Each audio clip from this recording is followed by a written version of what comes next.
National conference के उपाध्यक्ष उमर अब्दुल्ला ने कहा कि जम्मू कश्मीर में सुरक्षा स्थिति इस हद तक खराब हो गई है कि पूर्ववर्ती राज्य के मुख्यमंत्री के रूप में उनके कार्यकाल के दौरान बनाए गए सामुदायिक घरों का इस्तेमाल सुरक्षा बलों की बैरक के रूप में किया जा रहा है।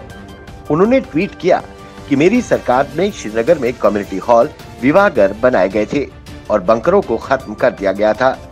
शहर में ये देखना निराशाजनक है कि सुरक्षा स्थिति अब इतनी खराब हो गई है कि नए बंकर बनाए जा रहे हैं तथा विवाह घर का इस्तेमाल सुरक्षा बलों के बैरक के रूप में किया जा रहा है। शादाब करीबा शोपिया के विद्वान शेख मुनीर हुसैन की दूसरी बरसी पर प्रार्थना सभा आयोजित की गई, जिसमें दिवंगत को श्रद्धांजलि देने के अलावा उनकी आत्मा की शांति के लिए प्रार्थना की गई। शेख मुनीर हुसैन एक शिक्षाविद थे। शोपिया जिले में विशेष रूप से शादाब करीना शोपिया क्षेत्र में उनका बहुत सम्मान था। उन्होंने अपना पूरा जीवन शिक्षा के मिशन में लगा दिया और ज्ञान के धन से हजारों छात्रों को लाभान्वित किया। कश्मीर घाटी में केसर की खेती को बढ़ावा देने के लिए भारत सरकार ने कई नई योजनाएं और तकनीकें शुरू की है।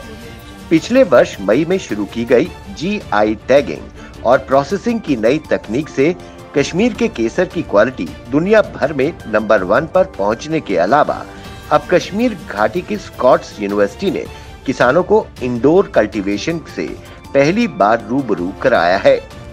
विशेषज्ञों का मानना है कि गुणवत्ता के साथ साथ अब क्वांटिटी पर भी इस तकनीक से लाभ होगा। उत्तरी कश्मीर के बांदीपुरा के मलंगंग गांव में बीते दिन 2 जंगली भालू रिहायशी इलाकों में देखे जाने से दहशत फैल गई। चारों ओर चीख पुकार मच गई। गांव के स्थानीय लोगों ने बताया कि कुछ दिनों से जंगली भालू इलाकों में घूम रहे हैं। वहीं तुरंत वन्य जीव विभाग और संबंधित पुलिस स्टेशन को सूचित किया गया। वन्य जीव विभाग द्वारा दोनों जंगली भालुओं को जंगल की तरफ खदेड़ दिया गया। गनीमत रही कोई हादसा पेश नहीं आया। कश्मीर घाटी के जिला शोपिया में हरमैन में लश्कर ए तैयबा TRF का एक आतंकी गोली लगने से गंभीर रूप से घायल हो गया। उसे इलाज के लिए अस्पताल में ले जाया गया है। उपराज्यपाल मनोज सिन्हा ने कोविड की तीसरी लहर की आशंका के बीच प्रदेश प्रशासन को टीकाकरण को गति देने पर जोर दिया है। उन्होंने कहा, रक्षा का मुख्य पंक्ति अब टीकाकरण है और टीकाकरण को गति देने के लिए पर्याप्त सप्लाई उपलब्ध है। कोरोना से निपटने के लिए जिला योजना में महत्वपूर्ण प्रशिक्षण, ट्रेस और आइसोलेट तंत्र को मजबूत बनाया जाए।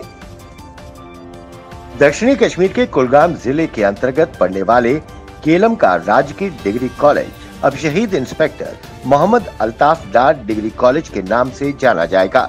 प्रदेश सरकार ने शनिवार को औपचारिक रूप से डिग्री कॉलेज का नामकरण शहीद इंस्पेक्टर के नाम पर कर दिया था। प्रदेश सरकार ने बीते सप्ताह ही पूरे प्रदेश में 76 शिक्षण संस्थानों का नामकरण शहीद पुलिस कर्मियों के नाम पर करने का फैसला लिया था।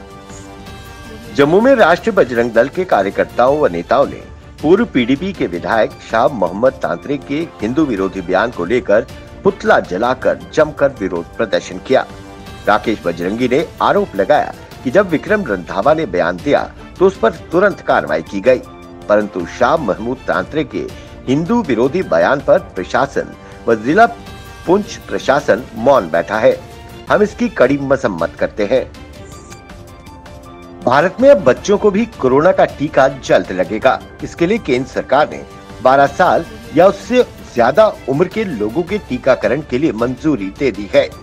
सरकार ने अहमदाबाद की कंपनी जाइडस डी की 3 खुराक वाली वैक्सीन की 1 करोड़ डोज खरीदने के आदेश दे दिए हैं। इसके साथ ही ये वैक्सीन राष्ट्रीय कोरोना वायरस रोधी टीकाकरण अभियान में इस महीने शामिल हो जाएगी।